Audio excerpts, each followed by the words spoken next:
स्मृतापितरुणातपं करुणया हरन्ति नृणाम् अभङ्गुरतनुत्वषां वलयिताशतिर्विद्युतां कलिन्दगिरिनन्दिनी तटसुरद्रुमालम्बिनी मदीयमतिचुम्बिनी भवतु कापि कादम्बिनी। इह रसगंगाधरस्य पाठक्रमे अर्थालङ्काराणां निरूपणप्रस्तावः द्वितीयानने अस्माकं पाठविषयः अस्ति। तत्र स्मरणालङ्कारस्य निरूपणम् इदानीं जायते। तत्र आचार्य अप्पयदीक्षितस्य स्मरणालङ्कारस्य यन्निरूपणमस्ति तस्य खण्डनं चिकीर्षुः पण्डितराजः किञ्चित् ब्रूते। तत्रैव अस्माकं पाठः अस्ति। तो यावन्ति पद्यानि उदाहृतानि तावतां पद्यानाम् उदाहरणतया अत्र प्रदर्शनं स्मरणालङ्कारे न उचितम् इति अप्पयदीक्षितानां निरूपणे आचार्येण किञ्चित् उक्तम्। इदानीं अद्यतनपाठस्य प्रथमा पङ्क्तिरस्ति यथा अत्रानुगोदं मृगया निवृत्तस्तरङ्गवातेन विनीतखेदः रहस्त्वदुत्सङ्गनिषण्णमूर्धा स्मरामि वानीरगृहेषु सुप्तम् इत्यादि पद्यम। ठीक है, देखिए तो रघुवंशस्य प्रायः त्रयोदश सर्गे यदा भगवान् भगवतीं जानकीं नीत्वा पुष्पकेण लङ्कातः अयोध्याम् आगच्छन् आकाशमार्गे अवर्तत तदा तं मार्गं सीतां दर्शयन् एतद् ब्रूते, एतत् कथयति रामः। भगवान बोलते हैं अत्रानुगोदं मृगया निवृत्तस्तरङ्गवातेन विनीतखेदः रहस्त्वदुत्सङ्गनिषण्णमूर्धा स्मरामि वानीरगृहेषु सुप्तम्। अत्र अस्मिन् स्थाने पश्य, इदं पञ्चवटीस्थानमस्ति। तस्मिन् स्थाने अहं किं भूतः तु तत्र उच्यते मृगया निवृत्तः तरंगवातेन विनीतखेदः। मृगया से निवृत्त होकर के जब तरंग वायु के द्वारा, अब तरंग वायु क्या है, तो जब नदी के किनारे आप बैठेंगे और लहरों, जब पानी में वीचियां उत्पन्न होती हैं, लहर उत्पन्न होती हैं, उनका एक वायु होता है, उनसे एक वायु उत्पन्न होता है। तो उस वायु के द्वारा जो विनीत खेद है, विनीतः अपकृतः दूरीकृतः खेदः मृगया जनितः शमः येन सह रामः। ठीक है, तो उस नदी के लहरों से उत्थित वायु के द्वारा जिन्होंने खेद को दूर किया है, ऐसे राम जी। तो अब ये नदी कौन सी है, तो वह है अत्र अनुगोदम, है ना, गोदावरी नदी के पास जाकर, गोदावर्याः समीपं गत्वा अनुगोदं गत्वा अहं कीदृशः, तो मृगया निवृत्तः पुनः तरंगवातेन विनीतखेदः सन्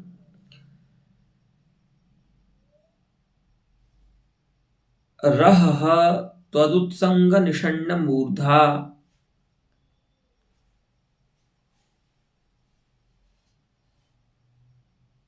माने स्मरण कर रहे हैं भगवान की किस प्रकार से जब आखेट करके आते थे और भगवती जानकी के उत्संग में अपने सिर को रख करके भगवान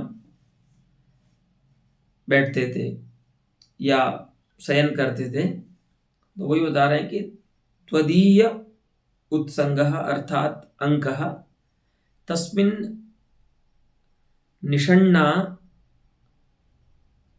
मूर्धा येन तादृशः अहम्। तो अब वो इस प्रकार से जो क्रिया हो रही है वो कहाँ पर होगी, तो एकांत में होगी। तो रह अर्थात एकांते, रहस ये प्रातिपदिक है, उसका अब ये बनेगा, ये यहाँ पर पद है रह माने एकांत स्थाने। तो रह त्वदीय रहसी त्वदीय उत्संगे निषण्णा मूर्धा, रख दिया है सिर जिसने ऐसा में। तो एवं वानीर गृहेषु सुप्तम स्मरामी, तो उस प्रकार का जो मेरा शयन था, तुम्हारे गोद में सिर रख के जो मैं सोता था, और वो स्थान कैसा था, तो गोदावरी नदी का तीर था, तो वहां पर मेरा जो श्रम था, थकान थी, वो दूर होती थी।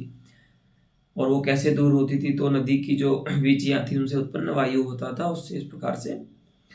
तो तादृश वाणीर गृहेषु अर्थात वाणीर गृहेषु अर्थात वेतसलता निर्मितेषु मंडपेषु सुप्तम स्मरामि, मैं उस शयन को याद कर रहा हूँ। अस्तु इदानीं भगवान तादृशम सीतायै कथयति इत्यादौ इति। तो यहाँ पर भी देखिए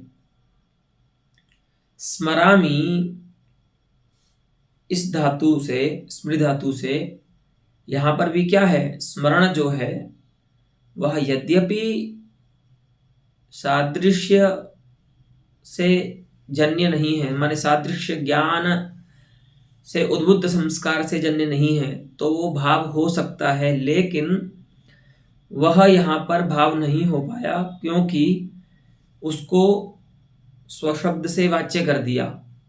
तो यही बता रहे थे कि जब कोई संचारी भाव स्वशब्द से वाच्य होता है तो वो भाव नहीं बनता, उसको भाव बनने के लिए आवश्यकता है कि वो व्यंग्य हो। और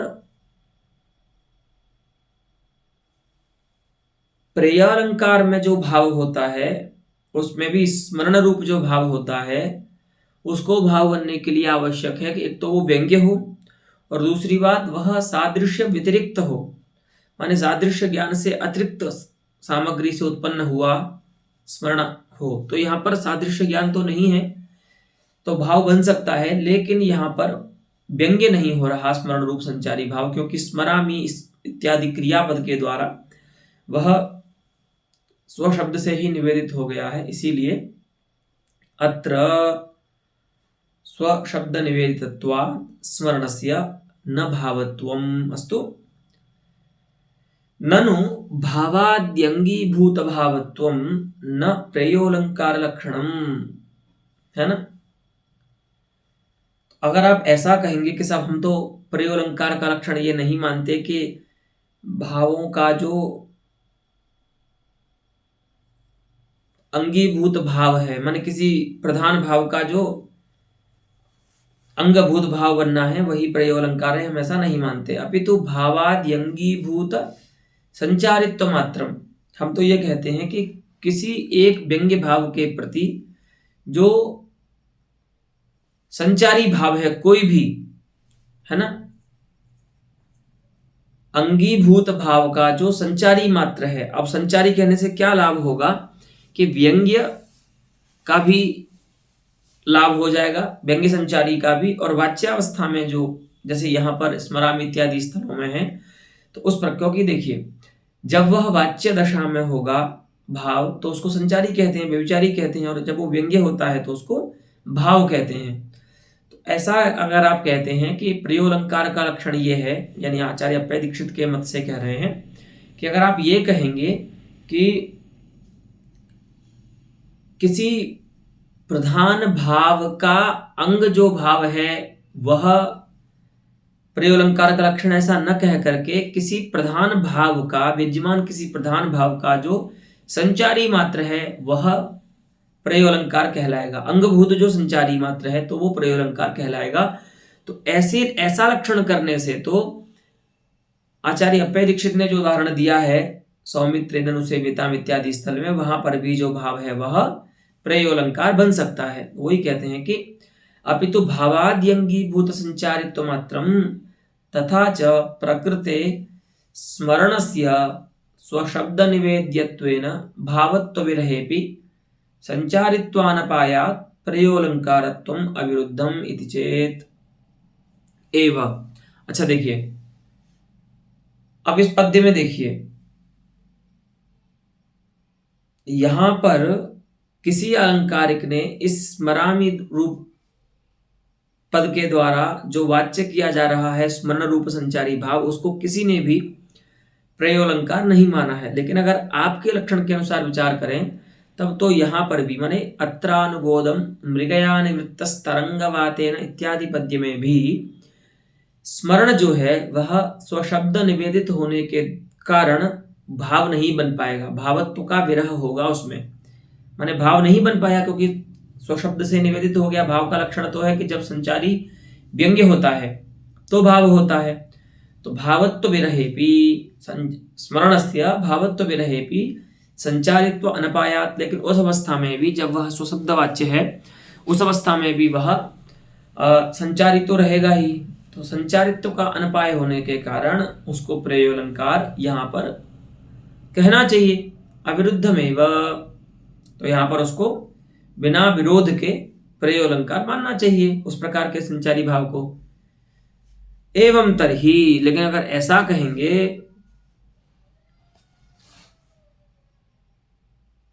एवं तरही इतरांगभूत स्थायित्वमात्रं रसालंकारत्वं न तो व्यज्यमानत्व विशिष्टम इत्यस्यापि सुवचत्वात्। तो देखिए, आप यहाँ तो ऐसा बोल रहे हैं तो ठीक है, कोई बात नहीं, लेकिन केवल इतना यहाँ बोलने से यहीं तक सीमित नहीं रहेगी ये बात। यह सिद्धांत और जो पर्यालंकार के समान अलंकार होते हैं उनमें भी जाएगा।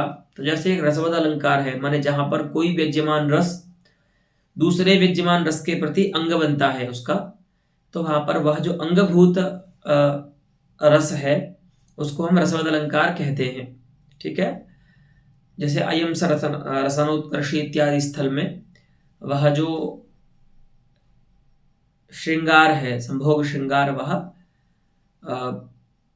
करुण का अंग बनता है। तो इसी प्रकार से अगर आप ऐसा कहेंगे कि व्यंग्य होना प्रयोलंकार के लिए आवश्यक नहीं है, संचारी होने पर ही प्रयोलंकार हो सकता है, तो क्या होगा, इतरांगीभूत स्थायित्व मात्रम रसालंकारत्वम। फिर क्या होगा, दूसरे रस के प्रति जो अप्रधान रस है ऐसा जो हम कह रहे थे, अब वो ना कह करके हम क्या कहेंगे, जैसे आप भाव ना कह करके केवल संचारी कह रहे हो, ऐसे ही हम रस ना कह करके अब हम कहेंगे कि दूसरे का अंगभूत जो स्थायी, कोई भी स्थायी है, रति शोक हास इत्यादि कोई भी स्थायी है, तो उस स्थायी को हम रसालंकार कहेंगे, रसवद अलंकार कहेंगे। न तो व्यज्यमानत्व विशिष्टम, न कि व्यंग्य जो स्थायी है, माने प्राप्त रसावस्थ जो स्थायी भाव है उसको ही हम रसवद अलंकार कहेंगे, ऐसा नहीं है। अब हमने क्या कह दिया कि स्थायित्व मात्र। अब क्या होगा, स्थायी मात्र को जब हम रसवद अलंकार कहने लगेंगे तो जब वह स्वशब्द से निवेदित होकर के वाच्य हो रहा है, उस अवस्था में भी वह रसवद अलंकार होने लगेगा। लेकिन ऐसा नहीं होता है। अलंकारिकों के संप्रदाय में व्यंग्य जो रत्यादि होते हैं उन्हीं को अप्रधान रस मान करके किसी दूसरे रस के प्रति हम रसवद अलंकार कहते हैं। लेकिन अगर आप ऐसा नियम बनाएंगे एक अपने उदाहरण की रक्षा करने के लिए कि व्यंग्य भाव को ही प्रयोलंकार नहीं कहा जाता, संचारित्व मात्र को, अब संचारित्व मात्र कहने से व्यंग्य भाव भी आ गया, व्यंग्य संचारी भी आ गया और वाच्य संचारी भी आ गया।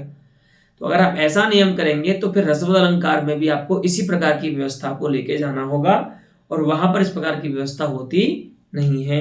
वही कहते हैं, एक उदाहरण देकर के बताते हैं। देखिए, न तो व्यज्यमानत्व विशिष्टम इत्यस्यापि सुवचत्वात्। हाँ, ये भी कहा, लोग कहने लगेंगे कि अगर आप प्रयोलंकार में इस प्रकार की व्यवस्था कर रहे हैं तो रसवद अलंकार में भी इस प्रकार की व्यवस्था कीजिए, केवल व्यज्यमान इत्यादि को ही रसवद अलंकार मत मानिए। वाच्यावस्था में भी जो रति शोक हसादि स्थाई भाव हैं उनको भी आप रसद अलंकार मानिए। ऐसा भी कहा जा सकता है। अगर आप ऐसा कहेंगे तो उसका एक उदाहरण देते हैं, देखिए। चराचरो भयाकारण कार जगत कारण विग्रहम कल्पांत काल संक्रुद्धम हरम सर्वहरम नुमः। अत्र भगवतः शिवस्य स्तुतिपरकमिदं पद्यमस्ति। तो तत्र कश्चित् भक्तः स्तौति भगवन्तं चराचरो भयाकार जगत् कारण विग्रहम्। इदं जगत् कीदृशमस्ति? तो चराचरो भयाकारमस्ति, है ना। चराकारमस्ति अचराकारं च अस्ति, माने जड चेतनात्मकम् इदं जगदस्ति। तस्य उभयविधस्य जगतः कारणं यः अस्ति विग्रहः तादृशं कारण विग्रहम, कारण रूपी, कारण शरीर वाले। तो जड़ चेतन उभय जगत के जो कारण विग्रह हैं ऐसे भगवान, और कल्पांत काल संक्रुद्धम,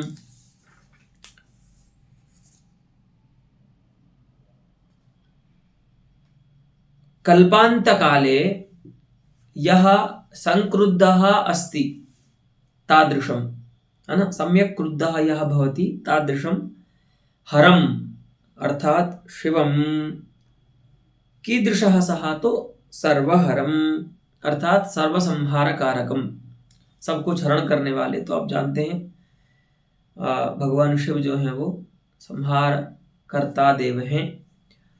तो इस प्रकार से यहां पर देखिए क्या है, इत्यत्र क्रोधस्य स्वशब्द निवेदितत्वेपि देवता विषयक रतिभावांगीभूतस्थायित्वनपायात्।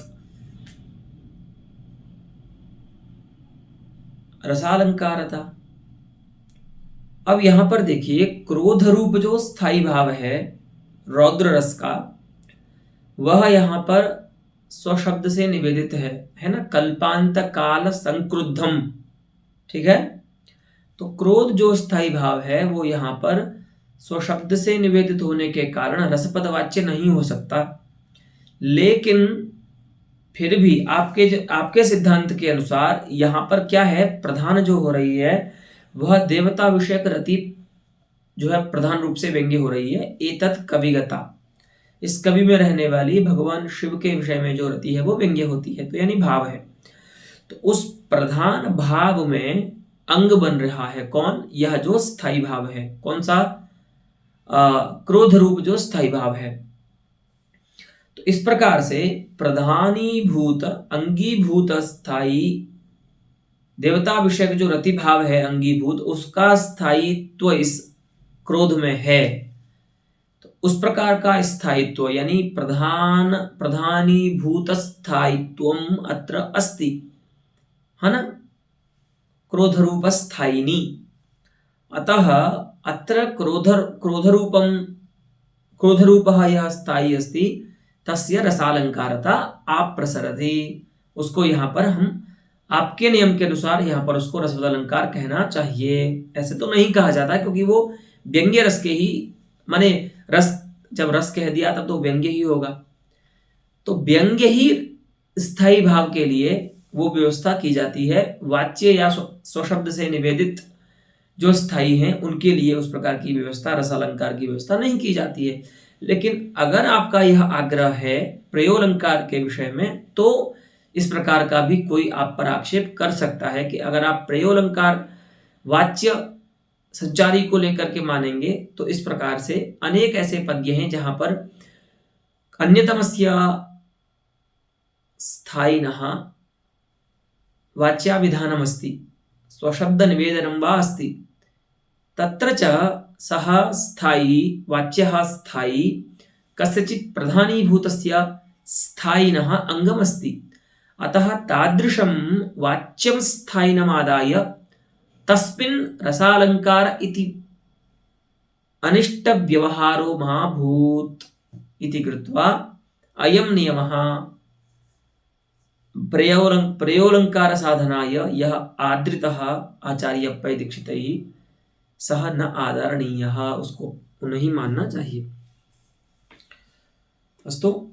तो न च इष्टापत्ति ही अपसिद्धांतात्, वही कहते हैं कि आप ऐसा भी नहीं बोल सकते भैया कि यहाँ पर तो हमको इष्टापत्ति है इस प्रकार से, तो हम तो मानते ही है रसालंकार, हाँ ये हमको इष्ट ही है। यानी कि देखिए, अगर इष्टापत्ति क्या होती है, अगर कोई पक्षी यानी वादी आपको ऐसी आपत्ति दे रहा है जो आपके अभिमत को ही सिद्ध करती है, आपके इष्ट को ही सिद्ध करती है, तो उस प्रकार की आपत्ति को आप बोलते हैं कि तो इष्टापत्ति है। आप जो आपत्ति दे रहे हैं इससे हमारा कोई विरोध नहीं हो रहा है, हमारे सिद्धांत को ही प्रबल कर रही है ये आपकी जो आपत्ति है।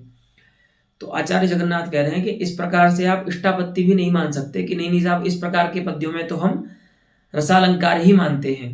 तो आपने बहुत अच्छा सिद्ध किया कि यहाँ पर रसालंकार है, क्योंकि तस्मात अगर आप इष्टापत्ति कहेंगे तो क्या होगा, अपसिद्धांत है। एक तो ये ऐसा सिद्धांत नहीं है, सिद्धांत ये है भामहादि आचार्यों के मत में कि यत्र व्यंग्यः कश्चित् स्थायी अन्यतमः रत्याद्यन्यतमः कस्यचित् अंगीभूतस्य स्थायिनः अंगतामेति तदा असौ अंगभूतः यः रत्यादिः अस्ति सः रसवत् अलंकारः इति व्यपदिश्यते। ठीक है, उसको इस प्रकार से व्यवहार किया जाता है। लेकिन अगर आप ऐसा कहेंगे तब तो ये अपसिद्धांत हो जाएगा। इसीलिए बोलते हैं तस्मात् व्यज्यमानस्यैव स्थायिनः परांगत्वे यथा रसालंकारत्वम्। तो अब आप कहेंगे नहीं नहीं ठीक है साहब, रसालंकार के विषय में तो आप ऐसा ही मानिए कि जब कोई व्यंग्य रत्यादि किसी प्रधानीभूत अंगीभूत का स्थायी बनेगा, अंग बनेगा, तो वहां पर रसोदलंकार है। तो अगर आप ऐसा मानते हैं तो आपको प्रयोलंकार के विषय में भी उसी प्रकार का नियम मानना होगा। तदेव अत्र उच्यते पश्यन्तु तस्मात् व्यज्यमानस्यैव स्थायिनः परांगत्वे यथा रसालंकारत्वं भवद्भिः इष्यते एवं व्यज्यमानस्यैव संचारिणः व्यंग्य संचारी का ही भावाद्यंगतायां माने भाव निरूपित प्रधानीभूत भाव निरूपित अंगतायां, तो वह जो व्यंग्य स्थायी है उस व्यंग्य स्थायी की यदि किसी प्रधानीभूत भाव के प्रति अंगता होती है तदा प्रयोलंकारत्वमिति नात्र स्मृतिमादाय प्रयोलंकारता वाच्या। तो आपने जो स्मृति को लेकर के प्रयोलंकारता मानी है उसको आप मत मानिए, क्योंकि वहां पर स्मृतः इस प्रकार के निष्ठांत पद के द्वारा स्मरण जो है, स्मृति जो है वो वाच्य हो गई है, स्वशब्द से निवेदित हो गई है, और स्वशब्द से निवेदित होता हुआ जो संचारी है वह भाव नहीं हो सकता, इसीलिए तत्र स्मृते है प्रयोलंकारत्वं नास्त्येव। अस्तु। तो बोले फिर क्या है, किंतु भू विषयक रतेः पूर्वार्ध व्यंग्यायाः उत्तरार्ध व्यंग्य भूभृत विषयक रति भावांगत्वाद युक्ता प्रयोलंकारता वक्तुम। हाँ देखो, अगर आपको बहुत प्रयोलंकार मानने का मन हो ही रहा है इस पद्य में, तो आप ऐसा कीजिए, हम दो अर्थ बताते हैं, उनका अंगांगी भाव मान करके आप प्रयोलंकार मान सकते हैं, वो जो अंगभूत है उसको। तो बोले बताइए। तो देखिए उस पद्य में क्या है, पूर्वार्ध में कवि जो प्रार्थना कर रहा है वो पृथ्वी की प्रार्थना कर रहा है कि तुम किस प्रकार से इतने बड़े बड़े पर्वतों को अपने ऊपर धारण करती हो और फिर भी थोड़ा भी थकान या थोड़ी भी क्लांत नहीं होती। अच्छा, फिर आश्चर्य होता है कि अरे तुम्हारी प्रशंसा तो मैं क्या ही करूं, तुमको धारण करने वाले तो भगवान की भुजा हैं। तो जैसे ही भगवान का भुजा का स्मरण आया तुरंत ही पृथ्वी की स्तुति से वाणी विमुख हो गई। ठीक है, तो पूर्वार्ध में क्या व्यंग्य हो रही है, भू विषय कृति व्यंग्य हो रही है, माने पृथ्वी विषय कृति कवि में व्यंग्य हो रही है, तो वह भी भाव है। और उत्तरार्ध में राज विषयक जो है रति वो व्यंग्य हो रही है, भूवृद्ध विषयक जो रति है वो व्यंग्य हो रही है, और वो प्रधान रूप से व्यंग्य हो रही है। माने सबसे अंतिम में अगर देखा जाए तो कवि जो है वो राजा की ही प्रशंसा करना चाहता है पृथ्वी की प्रशंसा के द्वारा। तो इस प्रकार से उत्तरार्ध जो है पद्य का उससे भूपृद विषयक जो रति है कविगता वो व्यंग्य होती है, वो भी भाव रूप है। तो इस प्रकार से पद्यस्य पूर्वार्धेन भू विषय विषयिणी रतिः विद्यते कविगता, उत्तरार्धेन च भूभृत् विषयक राज विषयक कविगता च रतिः विद्यते, इयं च रतिः प्राधान्येन विद्यते इति कृत्वा नाम उभौ उभे रति भावौ स्तः, दोनों ही रति यहाँ पर भाव रूप हैं, लेकिन पूर्वार्ध से जो व्यंग्य हो रही है वह अंग है उत्तरार्ध से व्यंग्य होने वाली रति के प्रति। तो यही तो है, एक भाव जहां पर दूसरे भाव का अंग बनता है प्रधानीभूत भाव का, वहां पर प्रयोलंकार होता है। तो यहाँ पर पूर्वार्ध से व्यंग्य जो रति हो रही है उस रति में आप व्यवहार कर सकते हो कि इयं रतिः प्रयोलंकारः, यहाँ अयं भावः रतिरूपः भावः प्रयोलंकारः, क्योंकि यहाँ पर वह भाव है और दूसरे प्रधानीभूत भाव का अंग बन रहा है। वही कहते हैं कि किंतु भूविषयक रतेः पूर्वार्ध व्यंग्यायाः उत्तरार्ध व्यंग्य भूवृत्त विषयक रति भावांगत्वाद युक्ता प्रयोलंकारता वक्तुम। अगर आप इस प्रकार से दोनों भावों को मान करके अगर एक को प्रयोलंकार मानते हैं तो युक्त है। अस्तु उक्तम च मम्मट भट्टैः, अत्राचार्य मम्मटस्य प्रमाणम् उपन्यस्यत्याचार्यः तेषां वचः। अत्र भूविषयोरथ्याख्यो भावः राज विषय रतिभावस्य। यहाँ पर इस श्लोक की व्याख्या करते हुए आचार्य मम्मट ने भी इसी प्रकार का उपपत्ति दिखाई है कि यहाँ पर जो भू विषयक रति रूप भाव है वह राज विषयक जो रति भाव है उसमें अंग बन जाता है, इसीलिए अयं भावः माने भू विषयकः यह भावः अस्ति विद्यमानः सः प्रयोलंकारः। अस्तु अपि च, अच्छा चलिए ठीक है, आचार्य मम्मट ने अगर ऐसा बोला तो कदाचित ये भी कह सकते हैं आचार्य अप्पय दीक्षित के नहीं, वो तो दूसरे आचार्य हैं, उनको क्या अनुभूति हुई वो जाने, हमको तो इस स्थल में इस प्रकार से अनुभूति होती है, इसीलिए हम वाच्य जो स्मृति है उसको भी प्रयोलंकार कहते हैं। तो कहना देखो आपने भी ऐसा ही निरूपण किया है जैसा अन्य आचार्य करते हैं। तो देखो अपि च महदिदम आश्चर्यम यत् स्वेनैव निर्मितः कुवलयानंदाख्यः संदर्भो विस्मृतः। अच्छा, प्राचीन आचार्यों का जो निर्वचन है इस विषय में उसको अगर भूले कोई व्यक्ति तो भूले, लेकिन जो स्वयं ने कोई संदर्भ किया है, कोई ग्रंथ लिखा है और उसी ग्रंथ को व्यक्ति भूल करके अनाप शनाप बोलने लगे, तो ये तो बड़ा आश्चर्य की बात है। वही कहते हैं महदिदम आश्चर्यम यत् स्वेनैव, अर्थात आचार्य अप्पय दीक्षितेनैव निर्मितः यह संदर्भ अस्ति कुवलयानंद नामा तम असौ व्यस्मरत अतः एवं ब्रूते। उसको भूल करके ही क्या बोल रहे हैं, और वहां पर क्या बोला है देखो, उक्तम च तत्र, अर्थात कुवलयानंदाख्ये संदर्भे विभावानुभावाभ्याम अभिव्यंजितः निर्वेदादिः भावः। भाव किसे कहते हैं कि जो निर्वेदादि संचारी भाव हैं 33, उनमें से कोई अपने विभाव और अनुभाव के द्वारा व्यंग्य होता है।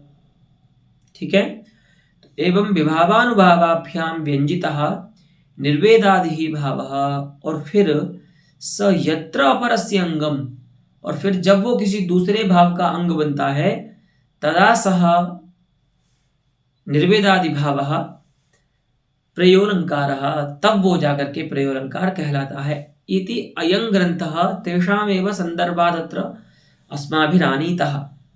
ठीक है, तो अपने अपना ही संदर्भ अपना ही ग्रंथ कैसे भूल जाते हैं आचार्य अप्पय दीक्षित, जो ऐसा बोल रहे हैं कि यहाँ पर वाच्यमपि स्मरणं प्रयोलंकारः अस्ति, अस्तु नास्त्येव।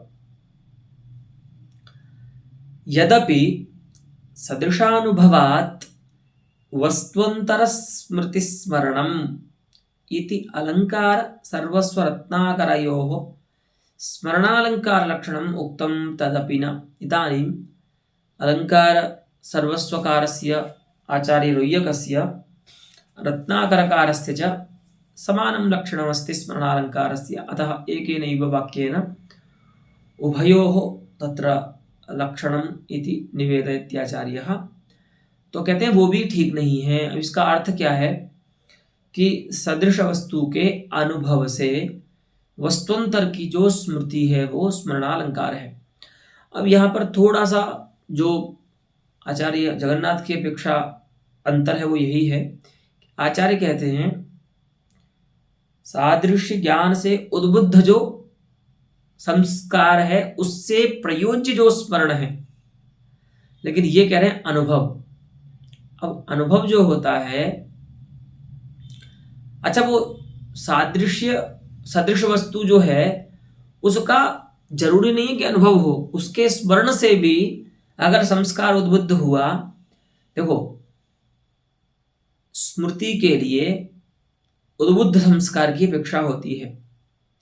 संस्कार का जो उद्बोध है वह आवश्यक नहीं है कि केवल अनुभवात्मक यानी जो प्रत्यक्ष ज्ञान, यथार्थ जो ज्ञान होता है प्रत्यक्षात्मक, उसी से हो, ऐसा नहीं है। ठीक है, स्मृति रूप जो ज्ञान होता है उस ज्ञान से भी संस्कार उद्बुद्ध हो सकता है और उस उद्बुद्ध संस्कार से स्मरण हो जाता है।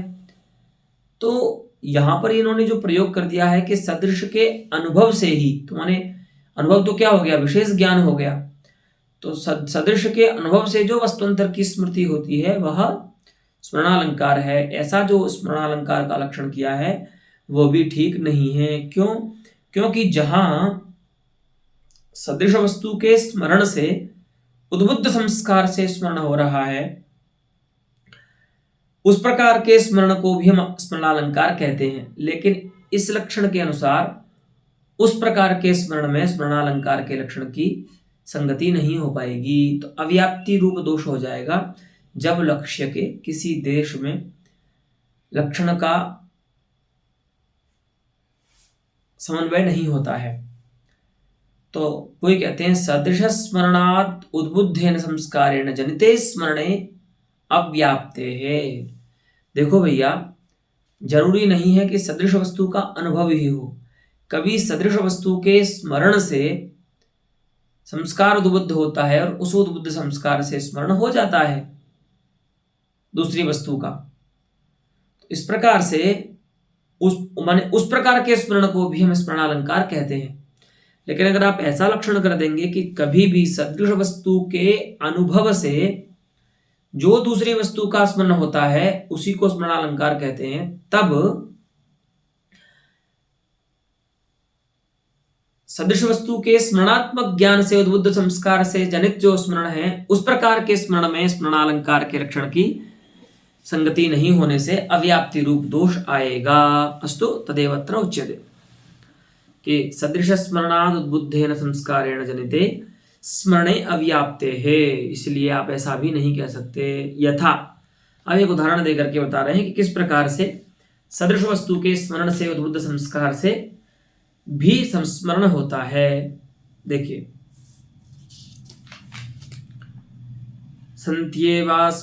सन्त्येवास्मिन् जगति बहवः पक्षिणो रम्यरूपाः तेषां मध्ये मम तु महती वासना चातकेषु यैरध्यक्षैरथ निजसखं नीरदं स्मारयद्भिः स्मृत्यारूढं भवति किमपि ब्रह्म कृष्णाभिधानं। कृष्ण इति अभिधानम् इति शब्द प्रयोगः यस्य तादृशं ब्रह्म स्मृत्यारूढ़ं भवति। ऐसा एक ब्रह्म हमारे स्मृति पथ पर आ जाता है जिसका नाम कृष्ण है। अस्तु, तो वो कैसे आते हैं, कृष्ण रूपी जो ब्रह्म है वो आपके स्मृति में कैसे आते हैं? तो बता रहे हैं कि अस्मिन् जगति, अस्मिन् सुंदरे ब्राह्म संसारे ब्राह्मे जगति बहवः रम्यरूपाः पक्षिणः सन्ति। बहुत सारे मनोहराकृति पक्षी हैं, है ना? लेकिन फिर भी तेषां मध्ये, उन सभी रम्य रूप पक्षियों के मध्य में मेरी विशेष रूप से जो वासना है, मेरी जो दिदृक्षा होती है, मैं जो देखना चाहता हूँ वो देखना चाहता हूँ चातक पक्षी को। तो तेषां रम्यरूपाणां पक्षिणां बहूनां मध्ये मम तु महती वासना चातकेषु अस्ति। मेरी तो जो वासना है, मैं जो देखना चाहता हूँ वो चातक पक्षी को देखना चाहता हूँ, माने मुझे चातक पक्षी पसंद है बहुत सारे पक्षियों में।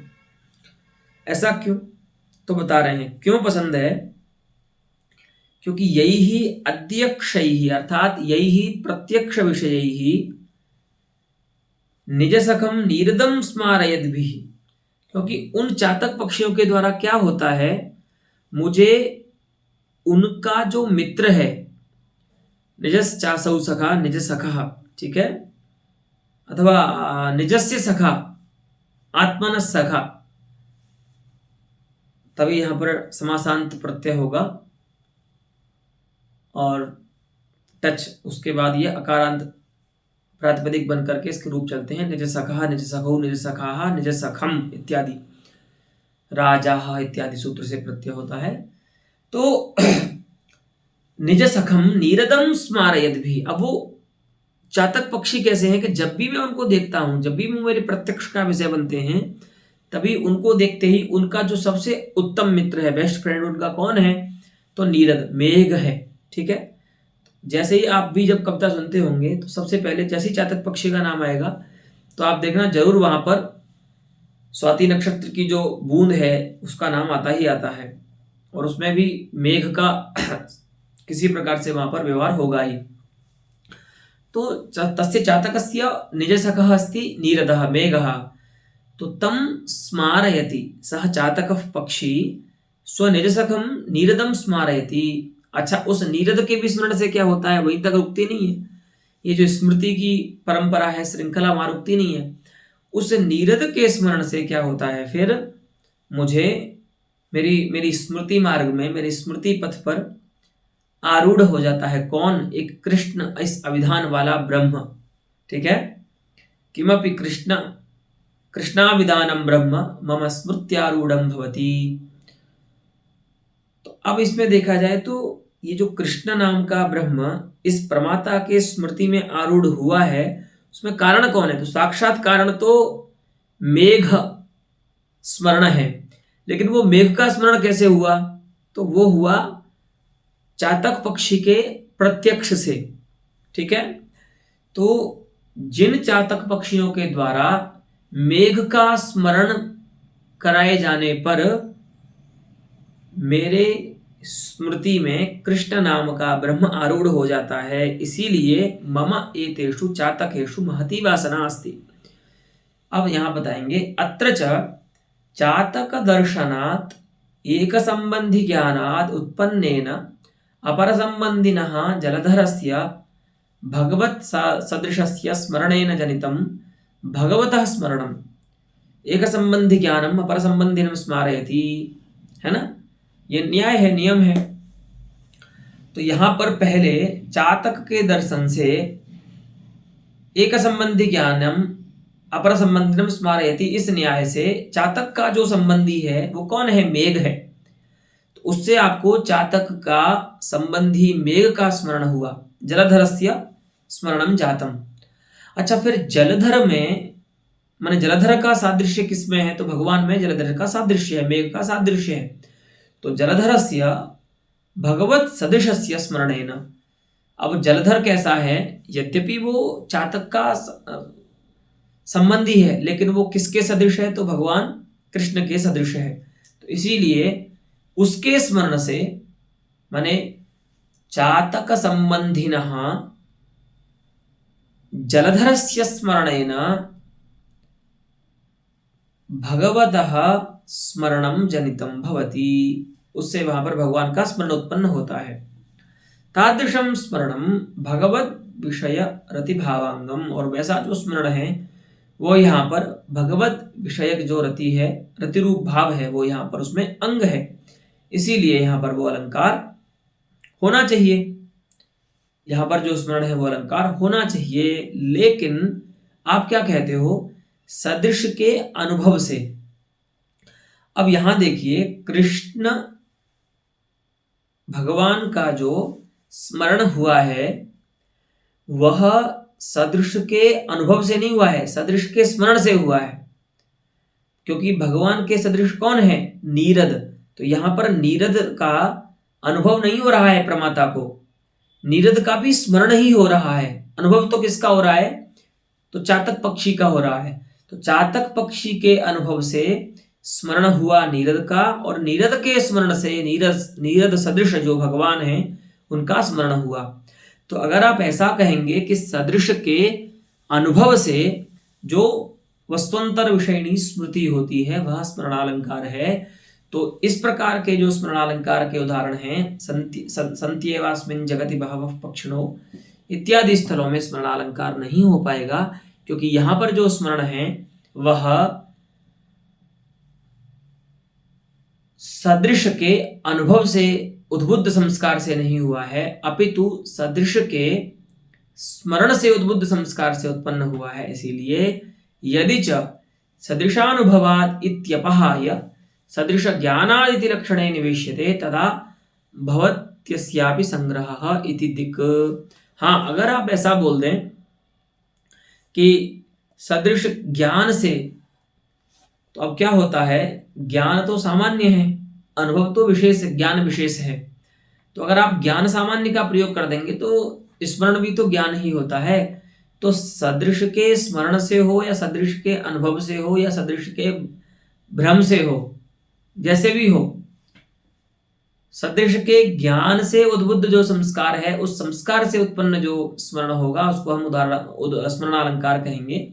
ऐसा अगर आप कहते हो तो संत्येवास्मिन् जगते बहवः पक्षिणो रम्य रूपा इत्यादि स्थल में भी स्मरणालंकार की व्याप्ति नहीं होगी। इस प्रकार के स्मरणालंकार का भी संग्रह हो जाएगा। अस्तु। अथास्य ध्वनि ही, अब इस अलंकार की ध्वनि बता रहे हैं। माने अब ये बात आप ध्यान रखना कि आचार्य जगन्नाथ ध्वनि माने व्यंग्यावस्था भी जो होती है अलंकार की उसको दो प्रकार से मानते हैं। एक बार वो ध्वनि रूप होगा जब वो प्रधान रूप से व्यंग्य होगा, और जब वह किसी दूसरे व्यंग्य अर्थ के प्रति गुणीभूत होगा तो वह व्यंग्य होकर भी अलंकार ही होगा, ऐसा आचार्य जगन्नाथ का मानना है। तो अगर ये कहें कि अथास्य व्यज्यमानत्वम, तो वहां पर यह जानना है कि वो अलंकार रूप ही है। और अगर ये कहें कि अथास्य ध्वनि ही अथवा ध्वनित्वम, इसका मतलब यह है कि अब यहां पर ये जो अलंकार है स्मरण रूप अलंकार वह प्रधान रूप से व्यंग्य होगा, तभी उसमें ध्वनि व्यपदेश हो सकता है। अस्तु देखिए, इदं लताभिस्तवकानताभिः मनोहरं हन्तवनान्तरालम् सदैव सेव्यं स्तनभारवत्यो न चेत् युवत्यो हृदयं हरेयुः। अहो हंत इदं वनान्तरालम्, अयं वनोद्देशः वनान्तरदेशः सदैव सेव्यः अस्ति। इदं वनान्तरालम सदैव सेव्यम अस्ति, यह जो वन देश है, वन प्रदेश है, ये तो बहुत ही रमणीय है और सदा सेवनीय है। ठीक है, क्यों सेवनीय है तो बता रहे हैं। इदं वनान्तरालम कीदृशम अस्ति, तो लता भी मनोहरम अस्ति, इसमें सुंदर सुंदर लताएं हैं, इसलिए लताओं से जो मनोहर हो गया है, ऐसा जो वन देश है वह निरंतर सेवनीय है, सेव्य है। तो लताओं का सौंदर्य किस प्रकार का है भाई, तो बता रहे हैं स्तवकानता भी, लताएं कब सुंदर होती हैं, जब वह स्तवक माने पुष्प गुच्छ से झुक जाती, नारायण झुक जाती हैं, तो स्तवक ही आनता भी, ठीक है, झुकी हुई जो लताएं हैं, नम्र लता भी। मनोहरम यदस्ति इदं वनान्तरालम तत् सदैव सेव्यम अस्ति, उसको हमेशा हमारा सेवन हमको करना चाहिए। लेकिन कब, तो यदा युवत्यः स्तनभारवत्यः युवत्यः हृदयं न हरेयुः, अगर वक्ष के भार से वक्ष के भार वाली जो युवतियां हैं वो हमारे हृदय को हरण ना करें। इत्थम युवानः ब्रुवते, इस प्रकार से जो युवा जन है वो उसमें वन देश में जाकर के व्यवहार कर रहे हैं। अस्तु, तो अत्र पश्यन्तु, अत्र उपपत्तिं पश्यामः। कथमत्र ध्वनित्वम् अस्ति स्मरणालङ्कारस्य स्मरणस्य। अत्र स्तवकाभिः आनताभिः स्तवकानताभिः लताभिः स्तनभारवतीनां युवतीनां स्मरणम् अलङ्कार्यस्य अन्यस्य अभावात् अनुपसर्जनम्। देखिए, पुष्पगुच्छों से झुकी हुई जो लताएं हैं उन लताओं के द्वारा वक्ष भार वाली कुछ देश के भार वाली युवतियों का स्मरण होता है।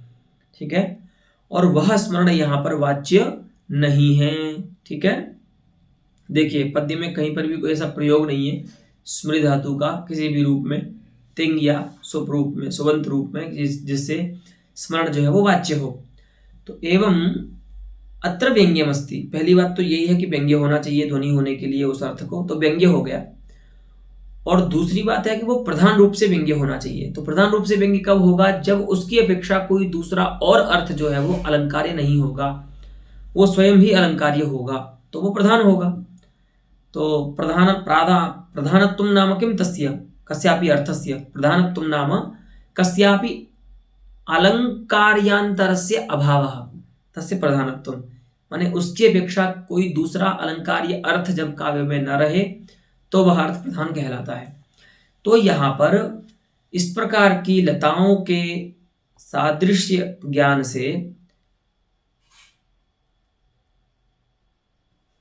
उस प्रकार की स्तनभारवती स्त्रियों का जो स्मरण हुआ, वह स्मरण यहाँ पर व्यंग्य होकर के भी, व्यंग्य तो है ही लेकिन व्यंग्य अवस्था में उसके साथ साथ वह अलंकार्य भी है। अलंकार्य क्यों है? तो कह रहे हैं अन्यस्य अलंकार्यस्य अभावात्, कोई दूसरा अलंकार्य यहाँ पर उसकी अपेक्षा उपस्थित नहीं है, इसीलिए तत्स्मरणम अत्र अनुपसर्जनम, उपसर्जनम अप्रधानम, अनुपसर्जनम प्रधानम।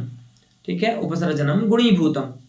तो यहाँ पर वह जो स्मरण है युवतियों का व्यंग्यभूत जो स्मरण है वह प्रधान है, अनुपसर्जन है, इसीलिए स्तनस्तवक रूपस्य बिंब प्रतिबिंब भावमापन्नस्य साधारण धर्मस्य वाच्यत्वेपि तत् प्रयोजित सादृश्य मूलकस्य स्वस्य शब्दवाच्यत्व विरहात् व्यंग्यम च।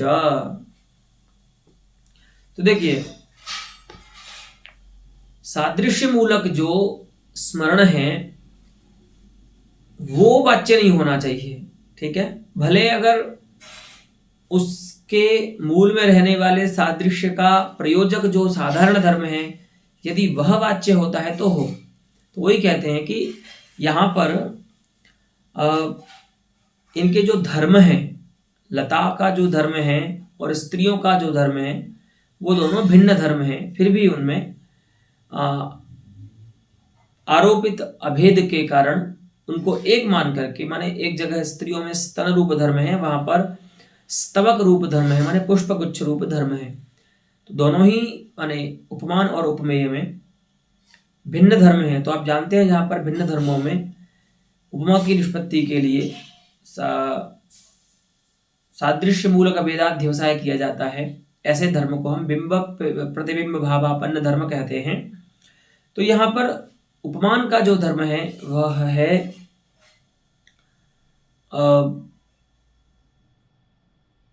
स्तवक, और स्त्रियों का जो धर्म, स्मर्यमाण जो स्त्रियां हैं उनका जो धर्म है वह है कुछ देश। तो इस प्रकार से दोनों पदार्थों के भिन्न होने के कारण यहाँ पर जो साधारण धर्म है वो बिंब प्रतिबिंब भावापन्न है और वो वाच्य है। दोनों जगह बोल रहे हैं स्तवका नताभिः स्तन भारवत्यः, लेकिन फिर भी उस धर्म के माने सादृश्य को सिद्ध करने वाला जो साधारण धर्म है वह यद्यपि वाच्य है, फिर भी उससे प्रयोजित जो सादृश्य है उस सादृश्य मूलक जो यहाँ पर स्मरण है, तस्य स्वस्य माने स्मरणस्य, शब्दवाच्यत्व विरहात, शब्दवाच्यत्व का विरह है, माने स्मरण को कहने वाला कोई शब्द नहीं है। यद्यपि तन्मूलक सादृश्य में जो निष्पादक साधारण धर्म है वो वाच्य है, लेकिन फिर भी उसके वाच्य होने पर भी स्मरण तो व्यंग्य हो ही सकता है। तो अत्र व्यंग्यम अस्तु। तो अब आप ये जान लीजिए कि कोई भी अलंकार जब ध्वनि बनेगा तो उसमें दो योग्यताएं आवश्यक हैं। एक तो वह अनुपसर्जन होना चाहिए और दूसरा वो व्यंग्य होना चाहिए। अस्तु। तो अनुपसर्जनम अस्ति अत्र स्मरणम, व्यंग्यम च अस्ति, अतः अत्र स्मरणस्य व्यंग्यत्वात् अनुपसर्जनत्वात् च अयं स्मरणालंकार ध्वनिः अस्ति इति वक्तुं शक्यम्। अस्तु। युवत्य इति सर्वतोक्तिनर्थात् इति नीश साधुः। हाँ देखिए, ऐसे तो जो युवतियों यहाँ पे प्रयोग बना है ना, ऐसे तो युवती शब्द जो है वो अपने प्रायः ह्रस्वकारांत ही सुना होगा, तो उसके उस शब्द के रूप चलेंगे युवती ही, युवती, युवतयः, इस प्रकार से। लेकिन यहाँ पर जो युवत्यः बोला है वो कैसे बनेगा? वो तो नद्यंत रूप हो गया, तो वो कैसे होगा? तो कह रहे हैं कि वहां पर नीश प्रत्यांत वह शब्द युवती बनता है, ठीक है, प्रातिपदिक। तो जब वो दीर्घकारांत हो जाएगा तो नदी संज्ञा होने के कारण उसके भी रूप इस प्रकार से चलेंगे, युवती, युवत्यौ, युवत्यः, ठीक है। तो वही कह रहे हैं कि इसमें आपको भ्रम नहीं होना चाहिए। ये ह्रस्व इकारांत युवती शब्द का रूप नहीं है युवत्यो, ये युवती इस प्रातिपदिक का रूप है। तो वहां पर ये वार्तिक है जिससे नीश प्रत्यय होता है, सर्वतोक्तिनर्थात्, ठीक है। तो इस प्रकार के वार्तिक से नीश प्रत्यय करने पर दीर्घ इकारांत युवती शब्द जो है वो निष्पन्न हो जाएगा, और यह जो प्रयोग है युवत्यः, ये प्रयोग साधु हो जाएगा। अस्तु। पुनः इतोप्येकम् उदाहरणम् आचार्यः दर्शयति, ततश्च स्मरणालंकारगतान् दोषान् विमृक्षति, तं च विमर्शं वयम् आगामिनि पाठे ज्ञास्यामः। धन्यवादः।